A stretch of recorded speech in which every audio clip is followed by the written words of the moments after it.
تنزيل من رب العالمين.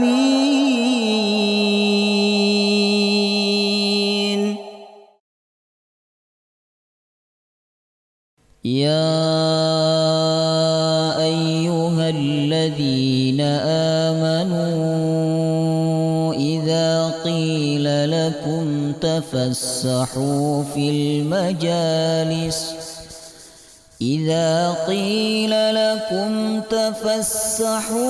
المجالس فافسحوا يفسح الله لكم وإذا قيل انشزوا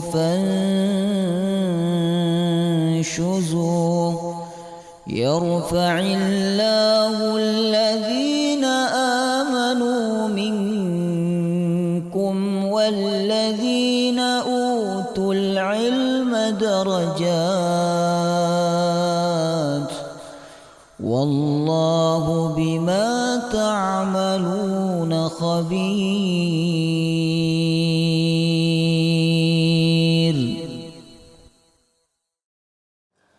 السلام عليكم ورحمة الله وبركاته. بسم الله الرحمن الرحيم. الحمد لله رب العالمين، نحمده ونستعينه ونستغفره ونعوذ بالله من شرور أنفسنا ومن سيئات أعمالنا. من يهده الله فلا مضل له ومن يضلل فلا هادي له. أشهد أن لا إله إلا الله وحده لا شريك له وأشهد أن محمدا عبده ورسوله لا نبي ولا رسول بعده. اللهم صل وسلم على نبينا محمد وعلى آله وصحبه أجمعين. اللهم علمنا ما ينفعنا وانفعنا بما علمتنا وزدنا علما وعملا واجعلنا من الصالحين آمين يا رب العالمين. Alhamdulillah, senantiasa kita memuji dan bersyukur kepada Allah Azza wa Jalla yang selalu memberikan nikmat kepada kita semua. Dan nikmat terbesar yang Allah turunkan kepada kita yaitu Al-Quranul Karim. Semoga Allah senantiasa membimbing kita bersama Al-Quran. Amin ya Rabbal Alamin.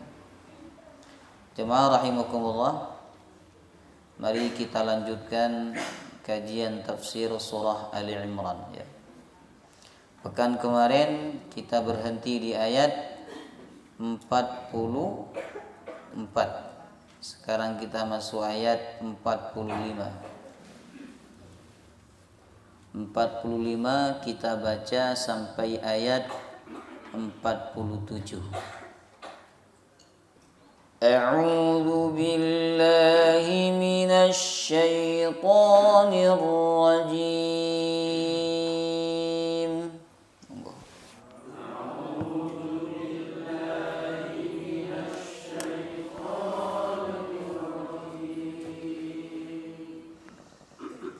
إذ قالت الملائكة يا مريم إن الله يبشرك بكلمة منه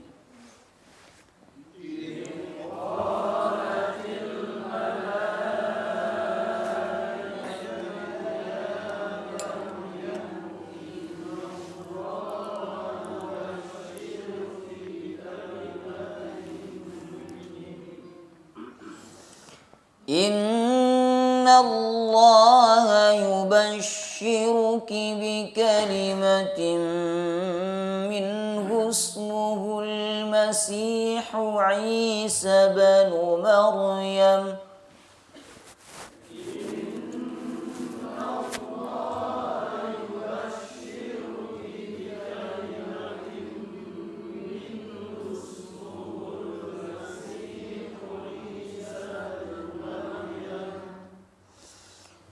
وجيها في الدنيا والآخرة ومن المقربين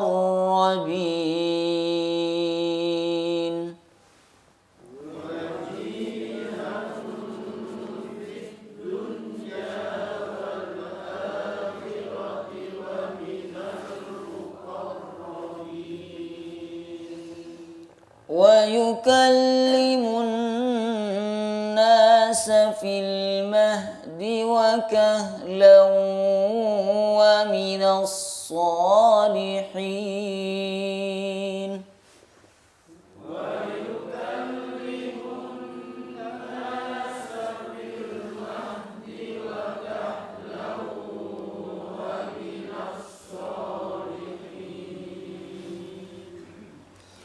قالت رب أنى يكون لي ولد ولم يمسسني بشر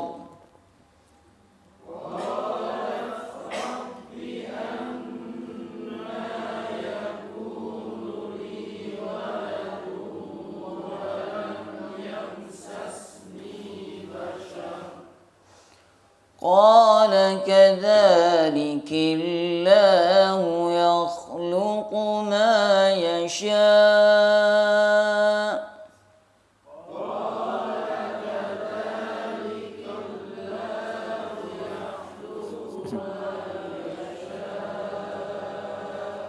Hati-hati ya, jangan ketuk terharkatnya. Kadzaliki, bukan kadzalika. Ya, ayat sebelumnya memang kadzalika ya, yang di surah Ali Imran ayat 40 ya. Qala kadzalika Allahu yaf'alu ma yasha. Adapun yang ini qala kadzalikillah, karena ini ditujukan kepada Maryam. Perempuan itu identik dengan harakat kasrah. Jadi kalau laki-laki ka, perempuan ki. Anta, kalau perempuan anti. Qala kadzalika Allahu yakhluqu ma yasha.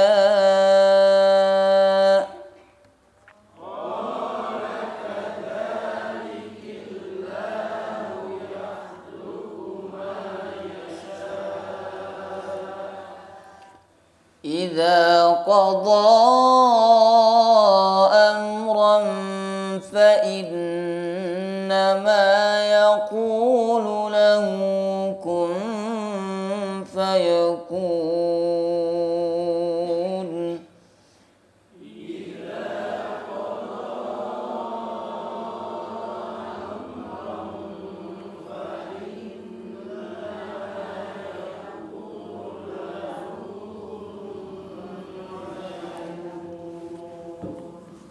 Baik, ya. Ayat ini masih berbicara kisah, yaitu kisah Maryam yang diberikan kabar oleh malaikat bahwa dia akan memiliki seorang anak yang bernama Masih Isa bin Maryam, yang bernama Isa bin Maryam. Ya. Apa hubungan ayat ini dengan ayat sebelumnya, jamaah rahimakumullah? Ayat sebelumnya yaitu ayat 44. Allah mengatakan dzalika min amba'il ghaibi nuhihi ilaik. Itu bagian dari kisah berita gaib, ya, dari berita gaib yang kami wahyukan kepadanya atau kepada engkau wahai Muhammad, ya. Wa ma kunta ladaihim idh yulquna aqlamahum ayyuhum yakfulu Maryam. Engkau tidak bersama mereka ketika mereka melempar pena mereka untuk menentukan siapa yang berhak merawat atau memelihara Maryam. Wa ma kunta ladaihim idh yahtasimun. Dan engkau tidak bersama mereka ketika mereka berselisih, ketika mereka berebut untuk menjadi perawat atau pengasuh Maryam, ya. Tetapi engkau bisa menceritakan karena aku yang memberitahu engkau wahai Muhammad. Begitu juga kata Allah, engkau tidak hadir ketika malaikat menyampaikan kabar kepada Maryam bahwa dia akan memiliki seorang anak. Ya. Tetapi engkau bisa menyampaikan kisah tersebut. Kau bisa menyampaikan kejadian tersebut ya. Karena berdasarkan wahyu dariku, kata Allah. Nah, ini dalil Bapak Ibu bahwa dalam keadaan tertentu Nabi SAW diberikan pengetahuan hal-hal gaib oleh Allah.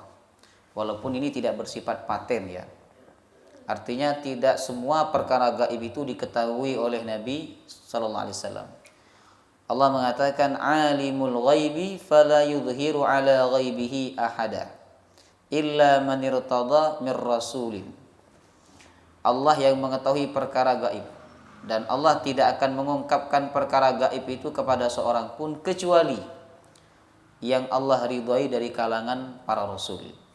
Jadi para nabi dan para rasul terkadang memang diberitahu oleh Allah perkara-perkara gaib, tapi tidak bersifat apa? Paten. Artinya nabi dan rasul itu tidak mengetahui semua perkara gaib. Buktinya ada beberapa perkara gaib yang tidak diketahui oleh Nabi Muhammad sallallahu alaihi wasallam. Misalnya tentang kapan kiamat. Kemudian kapan kematian seseorang.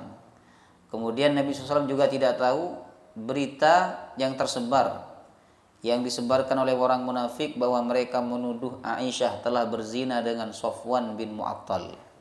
Jemaah rahimakumullah. Nabi tidak mengetahui berita itu benar atau tidak, sehingga beliau tidak menegur Aisyah selama berhari-hari. Ya, beliau juga tidak menyalahkan, beliau juga tidak membenarkan.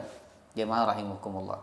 Ya, tetapi setelah 1 bulan lamanya Nabi menunggu wahyu turun, maka Allah Subhanahu wa taala menurunkan ayat Al-Qur'an membela kesucian Aisyah. Ini dalil bahwa Nabi sallallahu alaihi wasallam tidak mengetahui perkara gaib kecuali diberitahu oleh Allah. Bukti yang kedua, ketika Nabi SAW berangkat membawa 300 sahabatnya untuk mencegat pasukan dagang atau kafilah dagang kafir Quraisy ya, yang dipimpin oleh Muawiyah bin Abi Sufyan.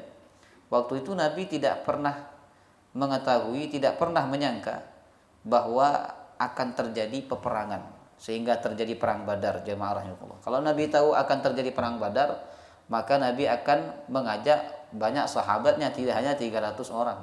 Jemaah rahimakumullah. Ya.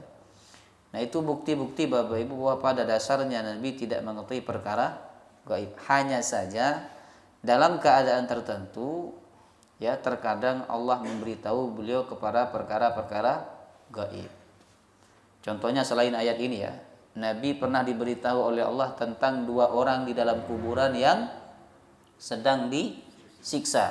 Yang satu kata Nabi disiksa karena dia suka mengadu domba, yang satu disiksa karena setelah kencing tidak dibersihkan, tidak disucikan. Ya. Baik. Allah berfirman, "Idz qalatil malaikatu ya Maryam," ketika malaikat. Idz ini maknanya adalah ingatlah dan ambillah pelajaran. Artinya kisah dalam Al-Quran itu tidak hanya sekedar kisah Bapak Ibu. Allah hadirkan kisah untuk diambil pelajaran.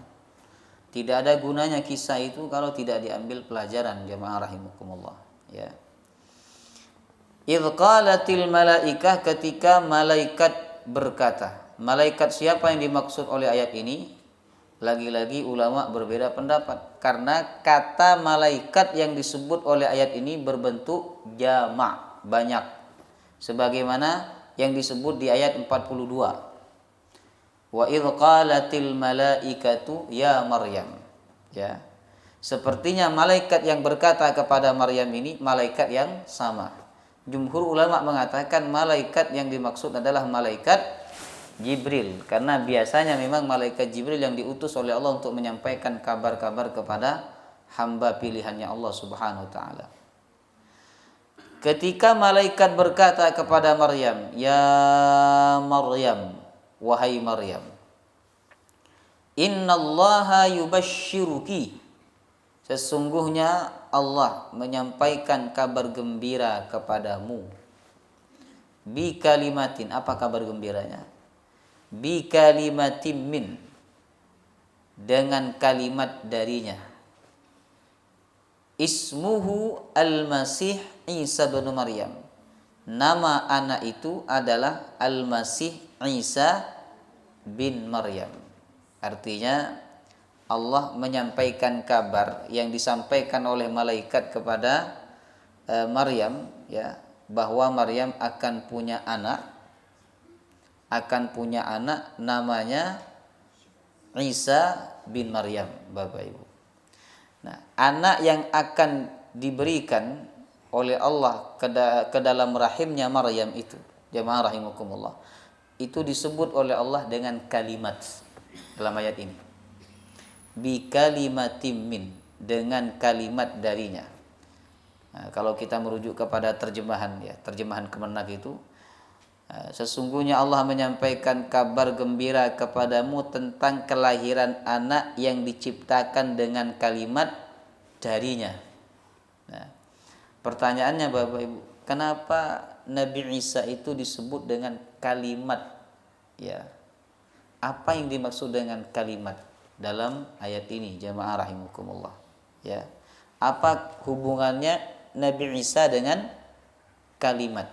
Ya, kenapa Allah tidak mengatakan sesungguhnya Allah memberikan kabar gembira kepada engkau wahai Maryam bahwa engkau akan memiliki seorang anak namanya Isa bin Maryam. Tetapi di sini Allah mengatakan Allah menyampaikan kabar gembira dengan kalimat darinya. Jadi Nabi Isa itu disebut dengan kalimat, jemaah rahimakumullah. Ya. Beda dengan berita yang disampaikan oleh malaikat kepada Nabi Yahya. Coba perhatikan lagi ayat 39 Bapak Ibu. Di atasnya. Posisi paling atas, ayat yang kedua dari atas, ya. Fanadathul malaikatu wa huwa qa'imu yusalli fil mihrab annallaha yubashshiruka bi Yahya.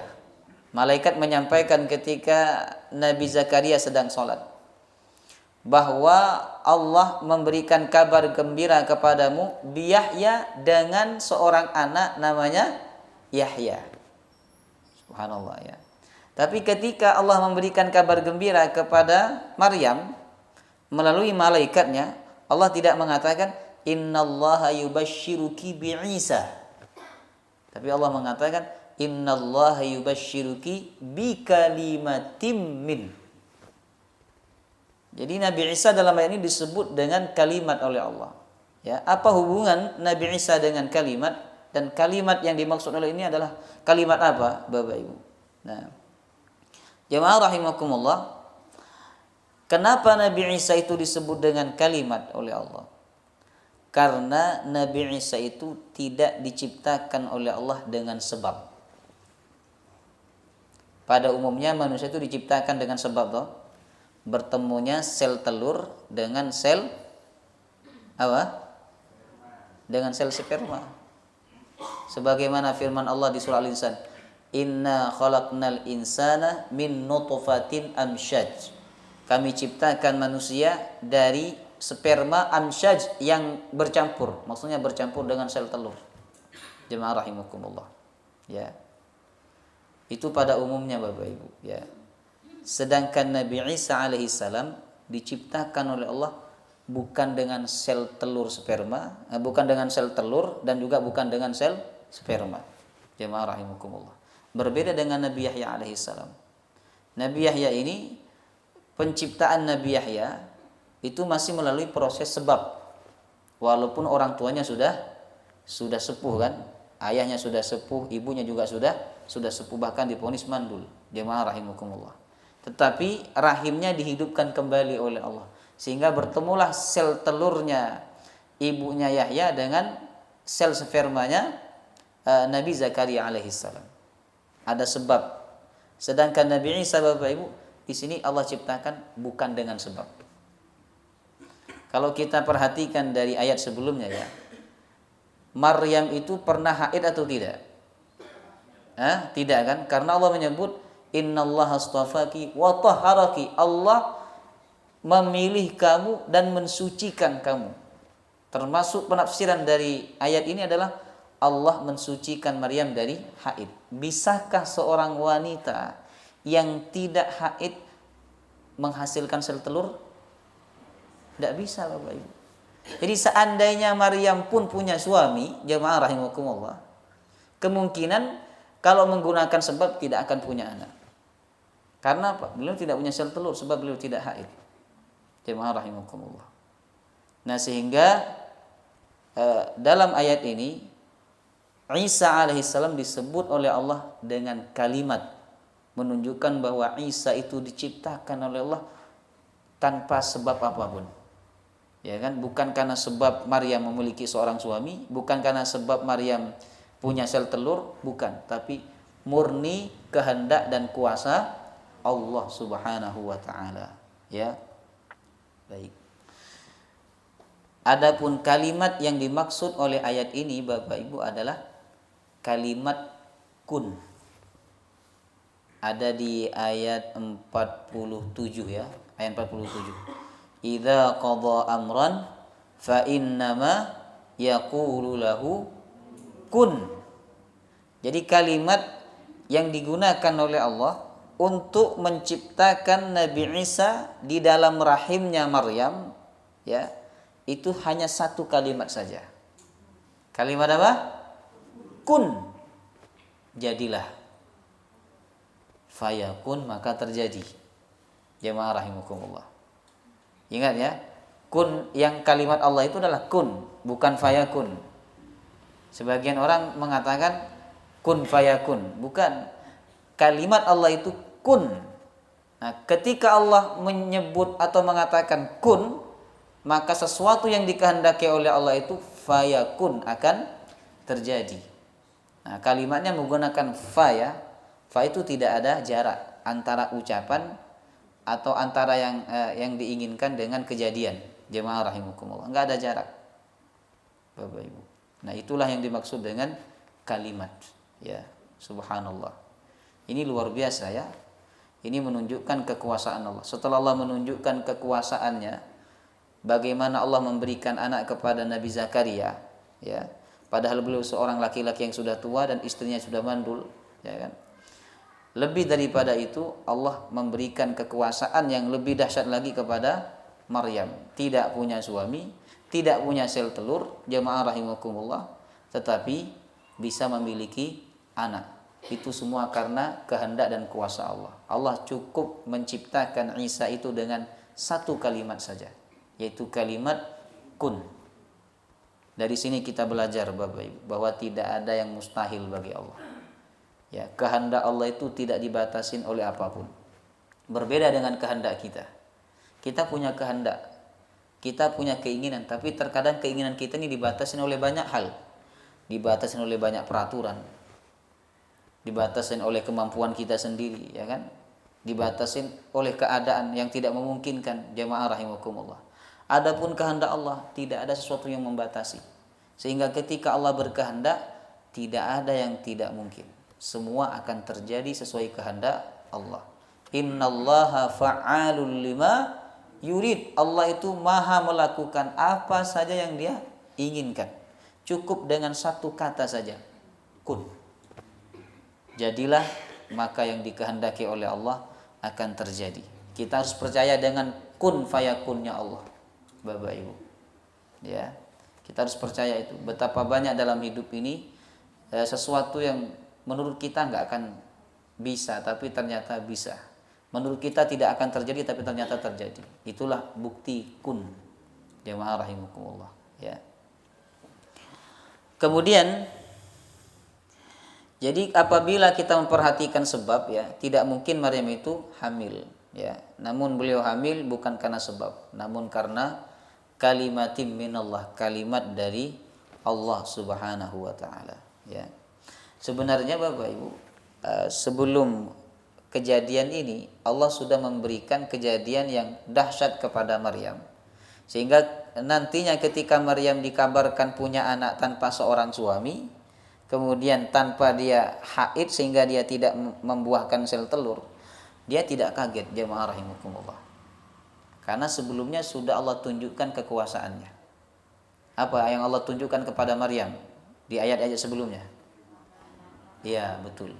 Allah datangkan makanan langsung dari langit. Jemaah rahimakumullah, ya. Sehingga ketika Allah memberikan anak langsung tanpa perantara, itu kan sama seperti makanan, Bapak Ibu. Biasanya orang bisa mendapatkan makanan banyak perantaranya. Ya.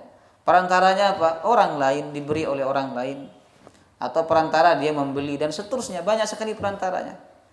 Tetapi Maryam mendapatkan makanan dari Allah tanpa perantara. Allah mendatangkan makanan itu dengan kalimat kun. Jemaah rahimakumullah. Nah, begitu juga Allah mendatangkan anak dalam rahim Maryam dengan kalimat yang sama. Kalimat kun, Bapak Ibu. Subhanallah, tanpa sebab. Baik. Nama anak yang ditiupkan atau yang diberikan oleh Allah kepada rahimnya Maryam itu langsung diberi nama sendiri oleh Allah. Namanya siapa? Al-Masih Isa bin Maryam. Sebenarnya Bapak Ibu, Al-Masih ini bukan nama pokok ya. Ini nama julukan. Ya, nama pokoknya adalah Isa. Nama pokoknya adalah Isa. Memang ada beberapa anak yang diberi nama langsung oleh Allah sebelum dia lahir. Siapa saja? Ayo sebutkan. Satu, Nabi Yahya sebagaimana ayat sebelumnya kan. Yang kedua, Isa. Ya, yang ketiga siapa? Nabi. Dalilnya apa? Dengar-dengar aja Ustaz dalilnya. Surah As-Saff, benar jawabannya ya. As-Saff ayat 6. As-Saff ayat 6. Nabi Isa berkata, "Inni Rasulullah ilaikum." Aku ini Rasul yang diutus oleh Allah kepada kalian, wahai Bani Israel. Musaddiqan lima baina yadayya minat Taurah wa mubasysyiran bi rasuli ya'ti min ba'di ismuhu Ahmad. Dan aku memberikan kabar gembira kepada kalian dengan datangnya seorang rasul setelahku namanya Ahmad. Ya kan? Makanya ketika ada beberapa uskup dari negeri Syam datang kepada Nabi SAW, datang ke Madinah Bapak Ibu untuk bertemu dengan Nabi, ya kan? Maka ketika sampai di Madinah, mereka merasakan bahwa kota Madinah itu kota kenabian, sebagaimana yang mereka baca dalam kitab mereka. Uskup itu adalah pemimpin gereja. Kemudian mereka bertemu dengan Nabi Muhammad SAW. Lalu mereka bertanya, "Betulkah Anda Ahmad?" Kata Nabi, "Betul." "Betulkah Anda Muhammad?" Kata Nabi, "Betul." Jadi nama itu sudah ada sebelum Nabi Muhammad SAW lahir. Jadi ada 3 orang yang telah diberi nama oleh Allah sebelum mereka lahir. Nabi Yahya, Nabi Isa, dan Nabi Muhammad sallallahu alaihi wasallam. Bapak Ibu. Ya. Walaupun orang sekarang ada juga belum lahir sudah punya nama, ya kan? Tapi yang memberi nama bukan Allah ya. Namun orang tuanya sendiri. Kenapa Isa dalam ayat ini dijuluki oleh Allah dengan Al-Masih, ya? Al-Masih. Apa artinya Al-Masih, Bapak Ibu? Nah, Al-Masih ini banyak sekali pendapat ulama ya mengenai maknanya. Makna yang pertama, Al-Masih diartikan As-Siddiq, yang bermakna membenarkan, yaitu membenarkan kedatangan Nabi Muhammad setelah beliau. Ya, sebagaimana ayat tadi di surah As-Saff ayat yang ke-6, jemaah rahimakumullah. Ini pendapat yang pertama. Pendapat yang kedua, Al-Masih di sini diartikan adalah masahal ar, orang yang berjalan atau berkelana di muka bumi. Sebagaimana firman Allah, fasihu fil ar, berjalanlah kalian di muka bumi. Jadi fasihu itu satu akar kata dengan masih. Jadi Nabi Isa ini suka berkelana, jemaah rahimakumullah, dari suatu tempat pindah ke tempat yang lain, Bapak Ibu. Baik. Nah, pendapat yang ketiga, dan ini pendapat yang paling masyhur, mengatakan bahwa Al-Masih itu dari kata masaha yamsahu, sama dengan firman Allah, wamsahu biru'usikum. Apa artinya itu?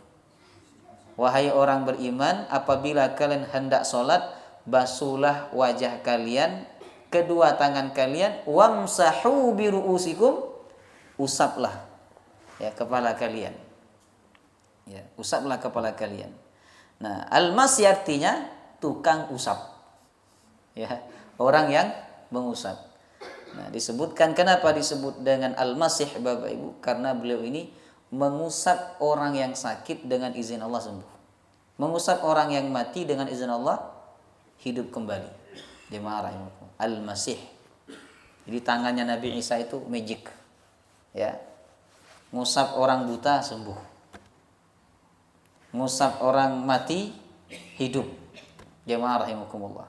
Ngusap orang punya penyakit abros, penyakit kepala, penyakit kepala sembuh, penyakit kulit sembuh.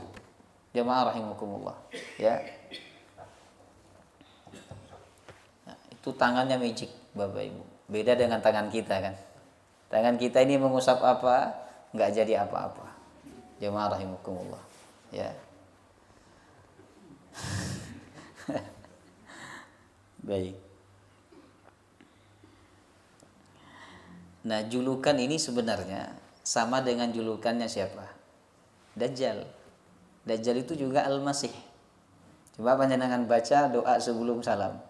Allahumma inni a'udzubika min 'adzabil qabri wa min 'adzabin nar wa min fitnatil mahya wal mamat wa min fitnatil masihid dajjal. Masih, ya. Kenapa Dajjal itu disebut dengan Al-Masih? Makanya nanti di ujung ya, di ujung sebelum kiamat terjadi, jemaah rahimakumullah, yang diutus oleh Allah untuk membunuh Dajjal itu adalah Nabi Isa. Karena punya kelebihan yang sama. Sama-sama Al-Masih, Bapak Ibu. Ya. Nah, Al-Masihnya Dajjal itu ada dua pendapat. Pertama, dia disebut Al-Masih karena dia berjalan dari suatu tempat menuju tempat. Jadi semua bagian bumi ini diinjak oleh dia. Hanya dua kota yang tidak diinjak oleh Dajjal, yaitu kota Mekah dan kota Madinah Al-Munawwarah. Kota Malang masukin Dajjal. Jemaah rahimakumullah. Ya kan? Semua kota selain kota Madinah dan kota Mekah itu Dajjal akan memasukinya. Ya, akan memasukinya. Makanya dia disebut Al-Masih, orang yang berkelana, Bapak Ibu. Ya, yang berkelana. Ada juga yang menyebut Al-Masih di sini artinya mengusap. Apapun yang dia usap dengan kehendak dia, maka akan terjadi. Allah berikan kelebihan kepada Dajjal. Dia mengusap orang mati hidup.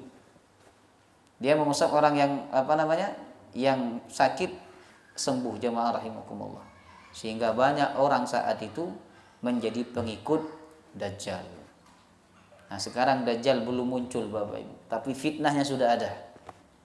Ya, banyak orang yang menuhankan dukun. Karena dukun itu bisa ini, bisa ini, bisa ini. Ya kan? Banyak orang yang menuhankan orang yang dikatakan kiai, ya kan? Padahal bukan kiai, dia hanya bisa ngobatin ini, bisa ngobatin, akhirnya orang tunduk kepadanya.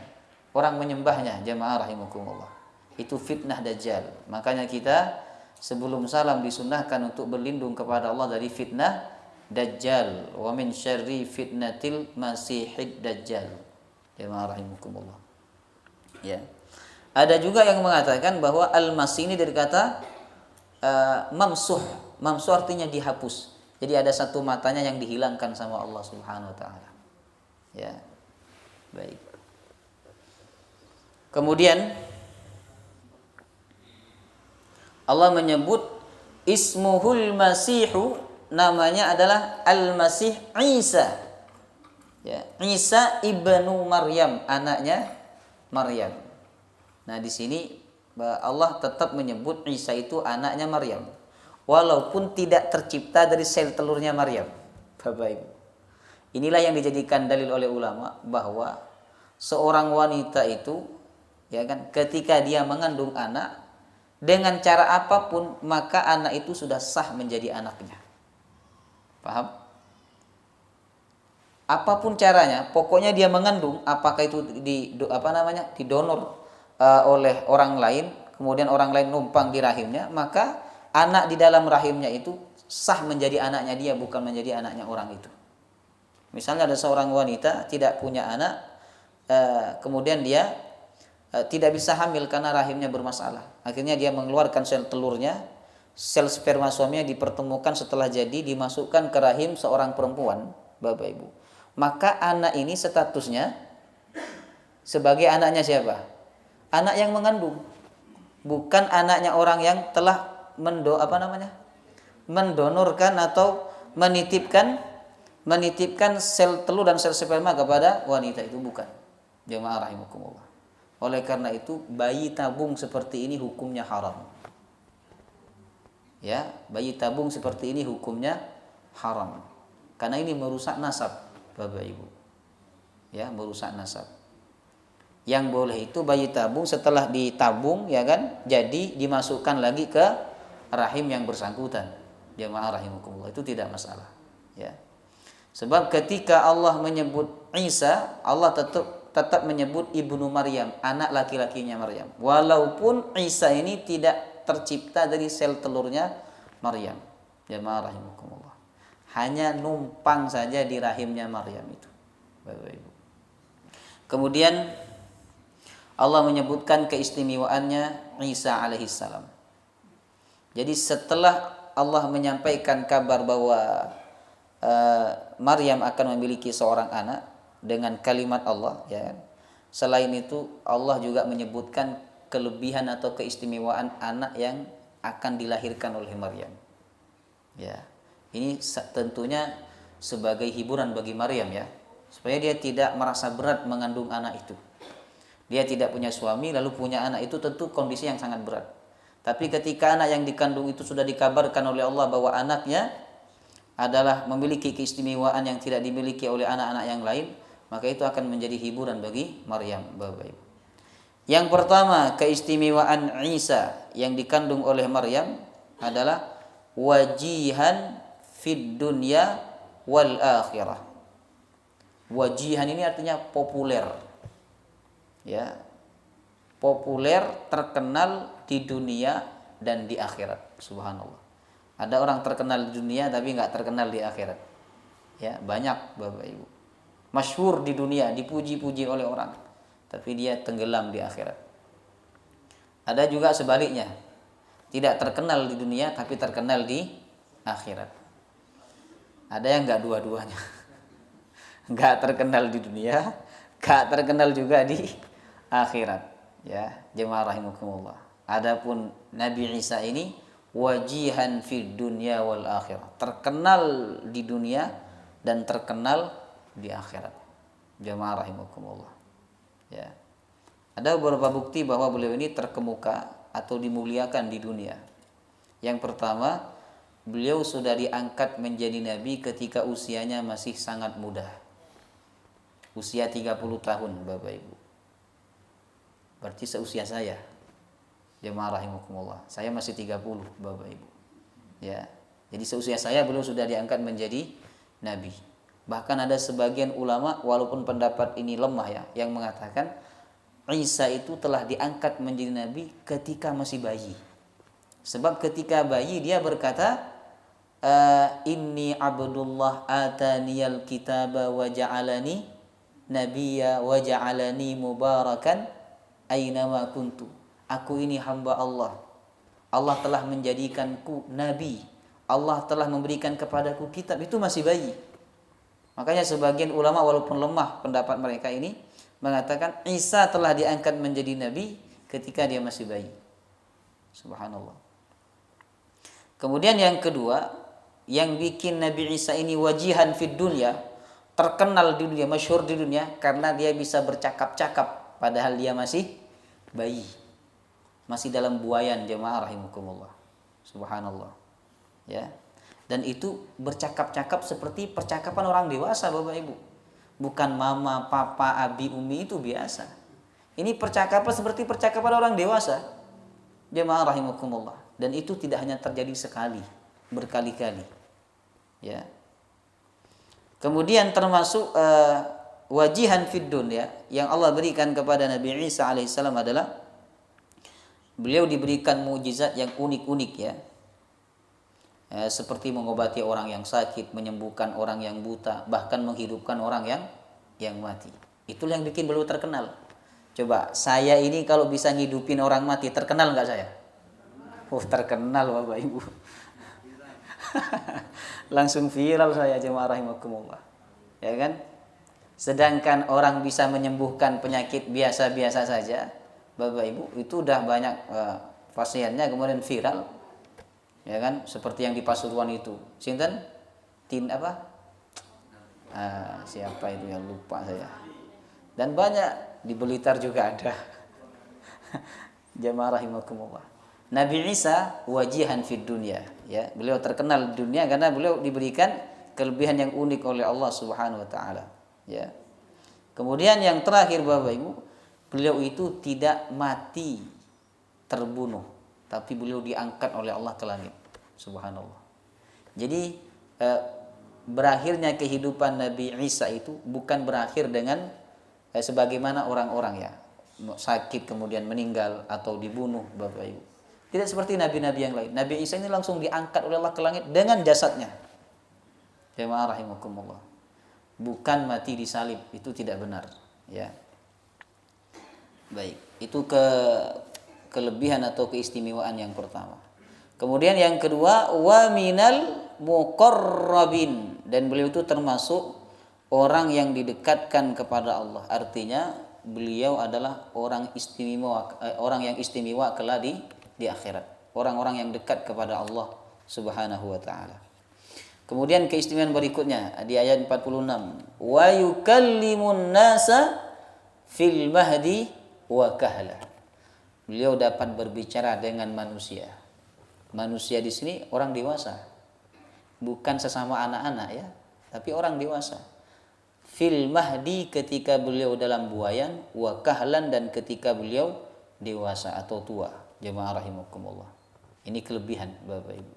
Ada 3 bayi yang dapat berbicara ketika masih bayi. Satu bayinya Nabi Isa, yang kedua bayinya Jurej, yang ketiga bayinya Siti Masyitah. Ada yang mengatakan bayi yang membela Nabi Yusuf ketika dituduh oleh Zulaiha. Jemaah rahimakumullah, ya. Kemudian termasuk adapun pembicaraan Nabi Isa ketika masih bayi, Bapak Ibu, Allah sebutkan di surah Maryam ayat 29 sampai ayat 33. Maryam 29 sampai 33. Waktu Maryam datang membawa anaknya, orang-orang menuduh beliau berzina. Wahai Maryam, kenapa engkau melakukan ini? Bapakmu orang baik, ibumu bukan pelacur. Maryam waktu itu tidak boleh bicara kan sama Allah. Maka Maryam menunjuk kepada anaknya. Seakan-akan Maryam berkata, silahkan tanya sama anak ini. Kemudian mereka berkata, bagaimana kami bisa berbicara dengan anak yang masih kecil ini? Dia masih belum bisa berbicara. Tiba-tiba Isa yang masih bayi saat itu berkata, Inni abdullah ataniyal kitaba wa ja'alani nabiyya, dan seterusnya, Bapak Ibu. Ya. Surah Maryam ayat 29 sampai 33.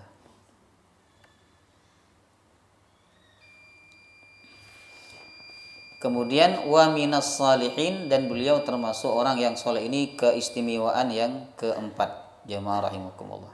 Wajar, ya, karena ibunya solihah, maka anak yang dilahirkan tentu anak yang saleh, ya. Kemudian Maryam bertanya kepada Allah setelah dikabarkan bahwa dia punya anak. Kemudian Maryam merasa heran dengan berita itu, ya kan.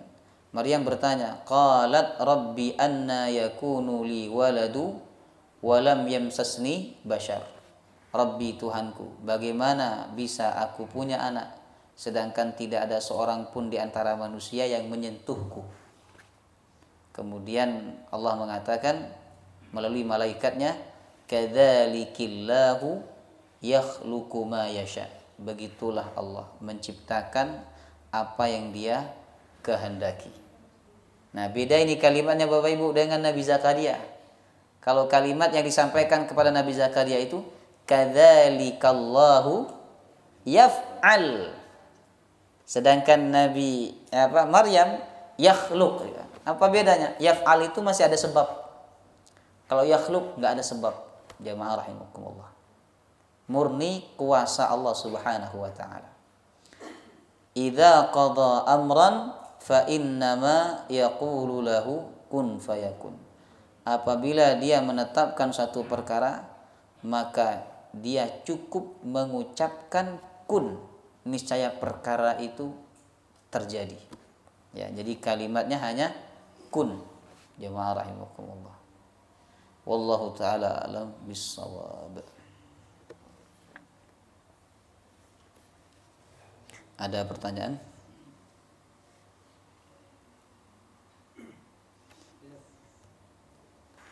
Ya, silakan. Tadi disebutkan Dajjal itu nggak masuk